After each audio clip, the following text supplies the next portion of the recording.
Stay tuned for tonight's adventure with the Fat Man. Okay, here we go. Good morning, good afternoon, good evening, whatever time of day it is. I hope it's good to be where you are, because I'm really excited to be here today. My name is Baltimore Fats, and today we meet the difference maker. Yeah! Oh no! All right, have fun, guys. All right, so we've established that the X Club is one of, if not the, most influential group of scientists in what is presented as the 19th century, right? And they were very active in many educational institutions and in government inquiries into education, meaning that they were organizing the curriculums and then having those curriculums legislated.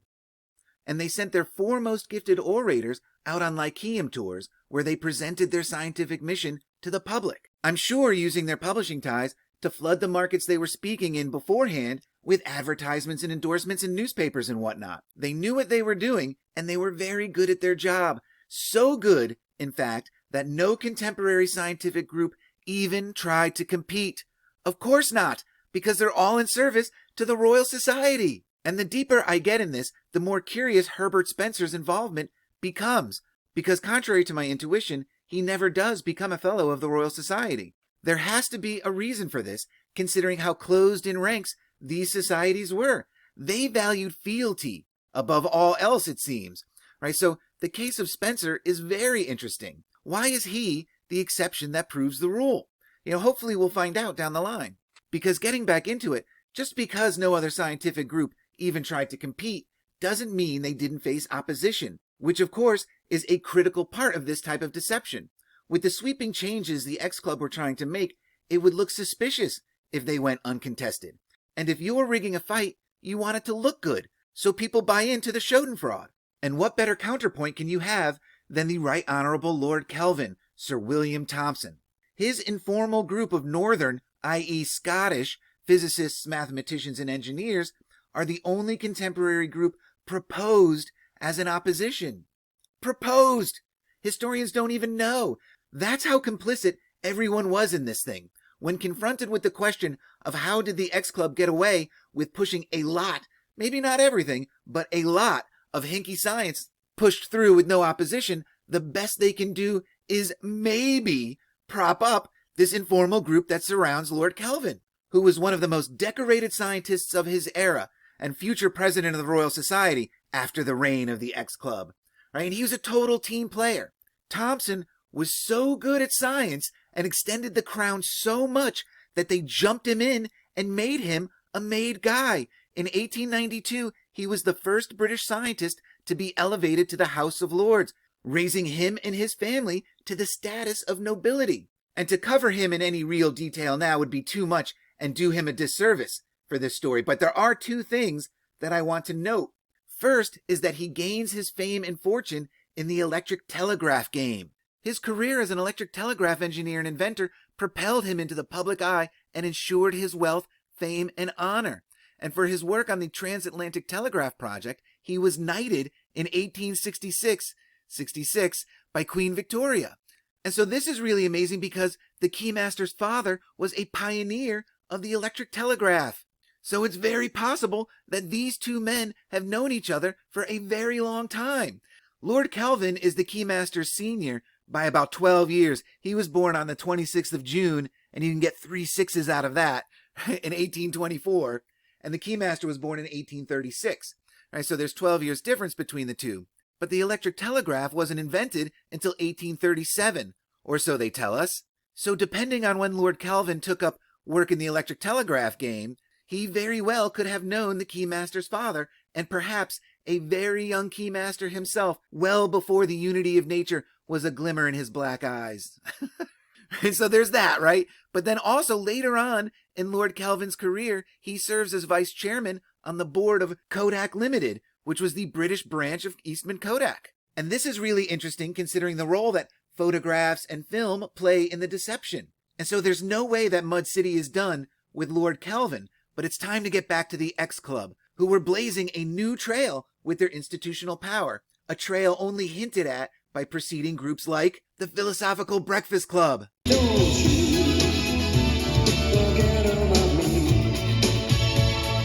There's no way we're going to forget about them, right?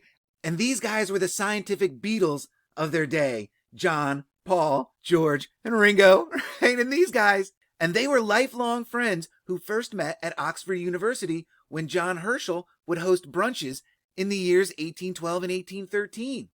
And it was during these brunches that the conversations touched on every aspect of science, religion, and society. Well, that pretty much covers it all, doesn't it? And possibly says all you need to know about their intentions. And the scientific Beatles share two convictions.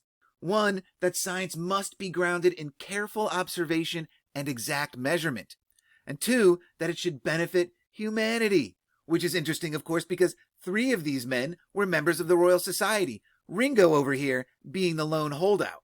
And the Royal Society, as we know, is all about the extending of the empire and drawing on astonishing energy and learning, even by Victorian standards. Astonishing energy. They helped bring about the transformation of science from a hobby into a profession. So it was these guys who first said, look at all this cool stuff we're doing with science because we're polymathematical geniuses.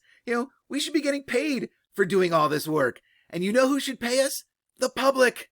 The Philosophical Breakfast Club publicly called for public funding for scientific innovation. They had brought to the public's attention the issue of scientific method, writing popular books and articles on the subject.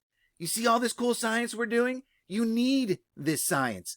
It's a need, and a need is a thing that everyone needs, but they have to pay for it. And the Philosophical Breakfast Club beseeches the public that the best kind of sneeches are sneeches with science like ours, right? They argued for adequate lecture rooms, laboratories, and salaries for those professions. And where was all this public money going to come from? They had that covered too, because they advanced the idea that the methods of one science, geology, could be brought to bear on another, economics. So establishing a connection between rocks and metal and money, right? Okay, got it, right? And of course, they were instrumental in the formation of scientific societies, including the Astronomical Society and the British Association for the Advancement of Science, because you need to advance that astronomy. And so let's quickly meet these guys, the Philosophical Breakfast Club, because this thing's going to get deep, right? The way this all ties together. And so let's start with Charlie Babbage, the most famous of these guys. Right? He was a polymath, mathematician, philosopher, inventor, and mechanical engineer. And Babbage originated the concept of the digital programmable computer. So basically, he invents the computer. Hello, the matrix and simulation theory. And we're going to get more into this in a minute because Charlie here, inventor of the computer, was also a member of the Ghost Club. The Ghost Club? Are you kidding me? Sure enough, there's a Ghost Club formed in 1862. And it's a paranormal investigation and research organization believed to be the oldest such organization in the world. And take a look at the list of members of this club, right? Dickens was a member. Yeats was a member. Our Charlie Babbage here. Sir Arthur Conan Doyle, creator of Sherlock Holmes, and Peter Cushing, who played Sherlock Holmes, like 1 million times in film and television? That's really unbelievable, right? And also, we have Sir Julian Huxley, who is the grandson of the Bulldog. And more on all of this later. All right, so next we have John Herschel. And so John Herschel was a polymath, active as a mathematician, astronomer, chemist, inventor, experimental photographer, who invented the blueprint, right? And it's interesting that he invented the blueprint in this era, yet so few blueprints from that era for these major buildings that we're looking at just don't exist. Yeah, that's kind of curious, right? And he was also a botanist, right? So he had his hands in pretty much everything. And he comes from a scientific family. His father and aunt were both astronomers, his father being the discoverer of Uranus, right? And I love this photograph of him because it makes me feel like it's really staged. Like, is it live or is it Tussaud? Is this a dummy? This thing looks really weird. And so this is John Frederick William Herschel, 1st Baronet, right? And so next we have William Whewell, right? And he's another one of these guys with a staggering amount of achievement. But I just want to note that he's an Anglican priest and theologian and historian of science. So when we're looking at the idea of falsifying the ancient history of science, here's somebody that we need to look at. And I know we're going to be looking at him again, the way all these sciences come together and with what his name means, right? Because Whewell, as it's pronounced, El meaning God, and Hugh means to chop down. So as an Anglican priest, it's interesting that his name means to chop down God, because that's a big part of the mission of these early scientific societies, to chop down God. And so next, we have Ringo, Richard Jones. And other than looking like a sad hobbit, he was an economist and also an ordained minister for the Church of England, who along with his Breakfast Club cohorts, Charlie Babbage and William Whewell, forms the Royal Statistical Society, itself an offshoot of the British Association for the Advancement of Science. And we're going to be looking at them down the line too. All right, so now I think it's very interesting that half of the Philosophical Breakfast Club, the scientific Beatles of their day, are half clergy. The connection between religion and scientific advancement cannot be ignored or understated or overstated or what? It can't, especially considering the role that religion plays in its own downfall. And so it's here the story goes off the rails a little bit with how things are connecting around this story and all these different scientific clubs and societies. So I really need to start stringing this thing together best I can, right? And that all begins with Charlie Babbage, the man who unleashed the Matrix on the world with his programmable computer, the Difference Engine. And it is impossible to measure the difference that this machine has made. And I don't know what this says, but Charlie Babbage is the only one of the Breakfast Club still in play today, because he's a folk hero in the steampunk community. And this makes me think that there may be more to Charlie Babbage than meets the eye, because he would not have been able to pull this Difference Engine off without this little lady, Ada Lovelace. And so Ada, the Right Honorable Countess of Lovelace, was an English mathematician and writer, chiefly known for her work on Charles Babbage's analytical engine. She is indispensable to this story because it's her that recognizes that the machine had applications beyond pure calculation, that it could be more than a calculator. It was her that wrote the first algorithm, right? She is the first computer programmer. And Ada goes so deep that it'll make your head spin, right? So get ready. This story gets crazy. So Falcon's Maze for Ada Lovelace begins with her sickly childhood. Like so many of these characters that we look at, she overcomes debilitating illness to go on to be a genius in her field, right? Just because you're sickly doesn't mean you're uneducated or antisocial. And her educational and social exploits bring her into contact with all of these scientists and famous people, including Dickens and Michael Faraday. And she meets Charlie Babbage at the tender age of 18, being introduced to him through her private tutor and his good friend, Mary Somerville, an incredibly brilliant woman, especially in the field of astronomy. So good, in fact, that she and Caroline Herschel become the first women given honorary membership in the Royal Astronomical Society. Caroline Herschel being Breakfast Club founder John Herschel's auntie. As I said, it runs in the family. And the impact that these women have on modern astronomy and computers and computer science cannot be understated or overstated or whatever. It just can't. And maybe we found a future series here because they certainly deserve one. But we need to get back to Deep Ada, the Right Honorable Countess of Lovelace. And she becomes this titled up partly because of who her husband was. When she was about 20 years old, she marries one William King Noel, the King of Christmas, right? The Right Honorable Earl of Lovelace, and of course, Fellow of the Royal Society. And so he was styled Lord King. I bet whoever the king was at this time hated this guy, that he was called Lord King. But I love this guy because his great-grandfather on his mother's side is a Granville, George Grenville. And so unfortunately, I could not string this back to Sir Bevil, the man that truly started this series off, but it can't be a coincidence the way this name keeps coming up. And quite honestly, this whole King Noel family also needs a deeper dive. But just when you think that Ada can't go any deeper, she's the only legitimate child of the Lord Byron, poet extraordinaire and one of the leaders of the Romantic movement. And the Romantics are coming. They're chomping at the bit to get in here. And this is really amazing, of course, because this now ties Ada, the mother of the computer program, to Sherwood Forest and the Poe Chronicles, right? The Byrons were the keepers of Sherwood Forest.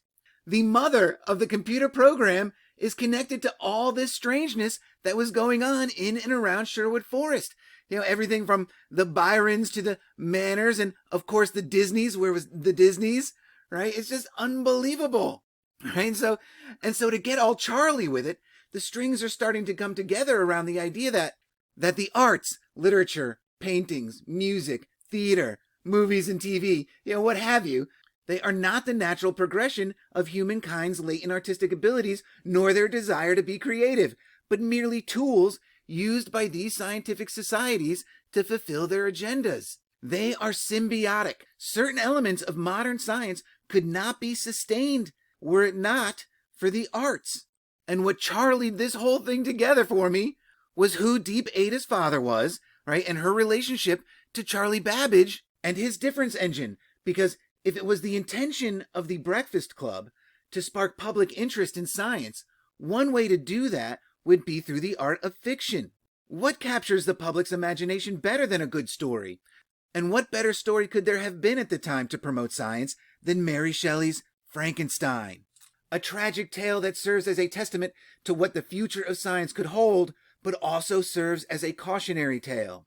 And it was written in 1816, 1817, about 5 years after The Breakfast Club gets off the ground. And it's a novel that would never have been written without the influence of Lord Byron, Deep Ada's papa. And as a fellow of the Royal Society, could this competition that he and Mary and her husband Percy Shelley had amongst themselves to write the best horror story, could this have just been an assignment from the Royal Society? Surely Lord Byron knew these men well. It doesn't seem outside the realm of possibility. And by calling the book and protagonist Victor Frankenstein the modern Prometheus, that could have a metaphorical meaning deeper than just the character of Victor Frankenstein, reanimator of dead flesh, because Prometheus was the Greek god or titan, depending on the myth, who brings light to humanity by stealing the power of fire and giving it to the new human race in the form of technology, knowledge, and more generally, civilization. And he's also generally seen as the author of the human arts and sciences. And I love this because of this subtle implication that there are non-human arts and sciences. But this is how the Royal Society and its many tendrilled branches saw themselves, as Promethean bringers of light, the arts and sciences, whether they were asked for or not. All right, so I'm going to wrap this one up here with a little cherry, and that's that Charlie Babbage had a pet name for Deep Ada, and that pet name was Lady Fairy. And so given Mud City's penchant for the supernatural, could this be an open admission to a bloodline connection between the Byrons and the forest creatures that could have been roaming around Sherwood Forest, or Howard's Woods for that matter? I don't know, but this story just keeps getting better and better. Remember, guys, just because you don't know the truth doesn't mean you can't have fun with the lies. Until the next one, cheers.